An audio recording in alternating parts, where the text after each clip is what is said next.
maybe I should say just a tiny bit about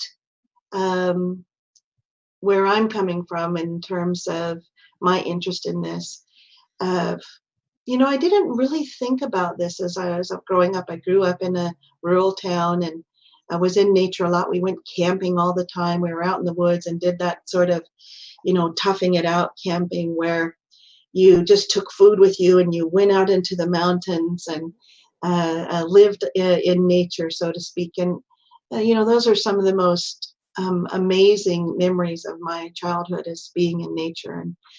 And then as I grew, and I've always had a fondness for animals, and I think where I really emerged into this is through seeing what we've been doing to animals and sort of narrowed in specifically on elephants for a bit of time there and learning more about what's happening to animals as the climate changes and as we encroach on their territory, and thinking about things like what will happen once the earth warms more and places go dry, and what's going to happen to animals. You might even see one of my animals moving in and out of the room as I speak. And so I've come to it in thinking about what's happening to the oceans and the animals in the oceans, what's happening to elephants and tigers, and how we're just destroying their habitat, and that's then contributing to this larger process of climate change. And so have really come to see how interdependent it all is, and that the elephants dying matters. It's a part of this process. And things like major herds being disappeared by 2020 concerns me greatly, because 2020 is around the corner. And so that's how I've come to this process, and just feel this tremendous heartache around the loss of species and the damage that we're doing to the environment with global warming. And so that's where my interest grew in this process, and what's motivated me to bring the three of us together and do some exploration around what ACBS might be able to do in this area. I love what you've been proposing with Steve's quote, and expanding it and beyond, as you just remind us how you put it, but beyond the human condition. It just what was it how did you say it? Yeah, no, I've put it in my signature line, and I don't know if Steve would appreciate me doing that, but I've done it. And I've given him credit.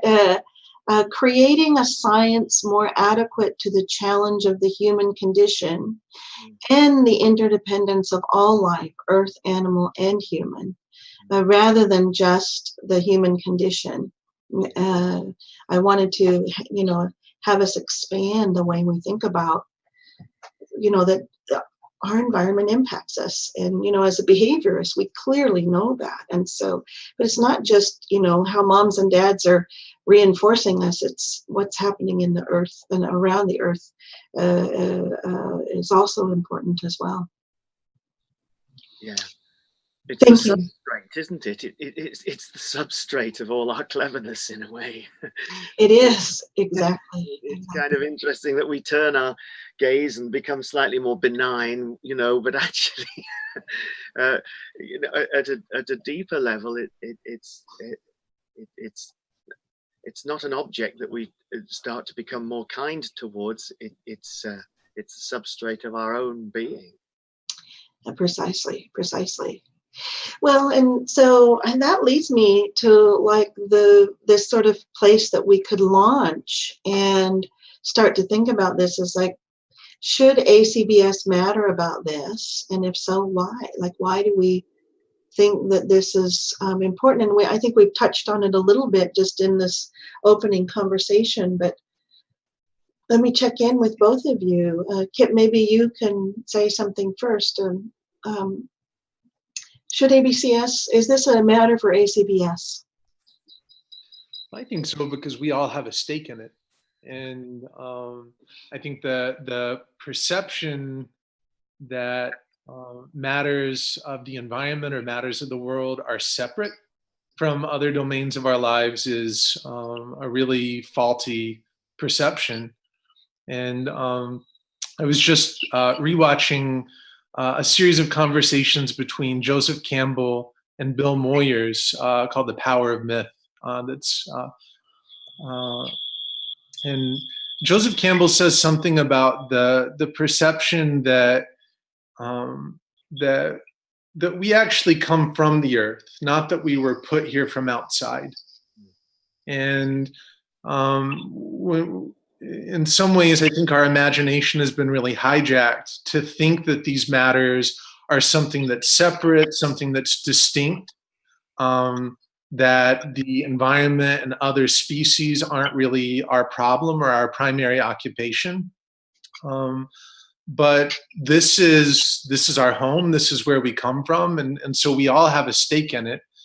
And then specifically in terms of the role of psychology in that I think there's so much paralysis around our guilt and all of the excuses that we have, all of the reasons that we have about why it doesn't matter. It doesn't matter if I take action, if I participate, because it's beyond me anyway. But also just in terms of our personal healing, that I think that the state of the world and again our complicity in doing harm to the earth and to the other species that we share it with contributes to our anxiety and our depression. And so also just from even if you look very narrowly and say that our role as therapists or as psychologists is just on the mental health and well-being of the individual, which is not a view that I share, but even if that is your view, I would argue that that being able to have thoughtful and caring conversations about what's happening to the planet are also a part of what helps us heal from our own personal traumas, our own personal depression and anxiety. So all of that is to say, yes, I think no matter which way you look at it, we all have a stake, and ACBS should care about these issues. Yeah, thank you, Kip. Martin, your thoughts on that? No, I'm just letting Kip's inspirational words sink in a little. Yes, the association of contextual behavioral science, the science of behavior change with regards to the context in which we live, not the context within which the client lives necessarily, but collectively it's a wonderful opportunity to turn our understandings around experiential avoidance,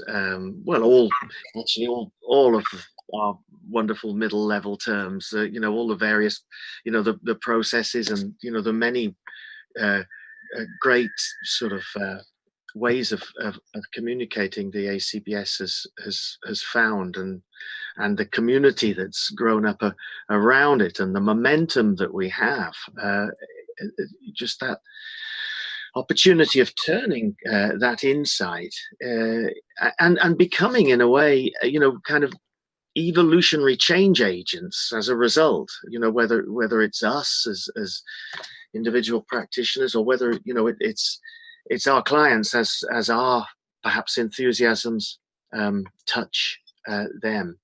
And as you know, I've been interested in looking at, in a way, what seems like a massive oversight in our typical standard 10 realms of values and purposes. And again, in preparing for this, it's occurred to me that those are very much traditional value, a traditional set of values that were perhaps we came across really during the agrarian age, and we've still got them. They were kind of value realms that when we first started coming together in large populations and being land-based, and rather than hunter-gatherers, these are things that held us together at that time. And the time of the emergence of the Buddha, when questions of environmental degradation just were not particularly relevant at that time, because the impact of humankind on our living environment was nowhere near as extensive. But that the term, and it's so helpful to have this term, the Anthropocene, this, in a way, this new age, when, in the future we'll look back at the changes on the planet's atmosphere, surface, and everything historically, and it will, it may well be called the Anthropocene, the time at which human impact changed many of the systems, the planetary systems. We do need to update ourselves to address this phenomenon that we are moving into a new age. I don't want us to start sounding like, fluffy new ages, but that's not the new age I'm referring to. I'm referring to this, something almost akin to geological ages in a way, but something irreversible, and we that's what we need to be limbering up to address in our work, rather than, in a way, the danger of just patching people up to go back into this bankrupt kind of systemic ideology that everybody's working so hard to keep going in. Yeah.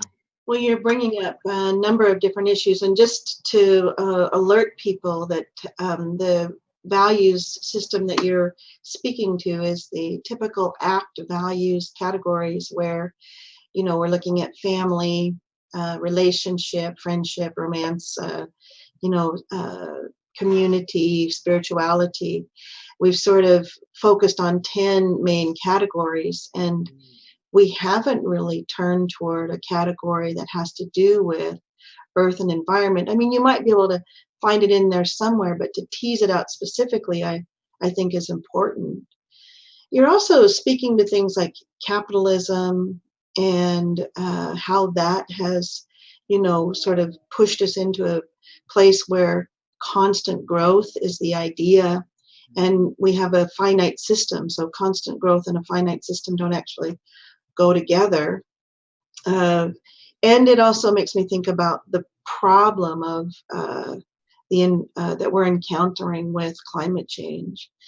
And when I think about how ACBS can participate, it is on a values-based space. And when I think about my own values in this area and what responsibilities I have as a therapist who wants to help other people, and as a human being who's living on this planet, my value is responsibility and care. And what does that mean? How does that show up, not just in my relationships with other human beings, but in my relationship with earth and animal, and not separating those things out as special in some way. And I think that, when I think about our verbalness and, how we've grown verbally and created because of our capacity to relate, there's many, many good things that have come from that, but there's also some really significantly damaging things that have come from that as well. And so when I think about how we might be able to take responsibility, I agree with both of you that it is our responsibility. It's not for somebody else to do. No. It's for us to do. And as people who are invested in the psychology of individuals, psychology of groups, maybe we need to sort of expand and think about like the psychology or the interdependence of earth and animal in our psychology.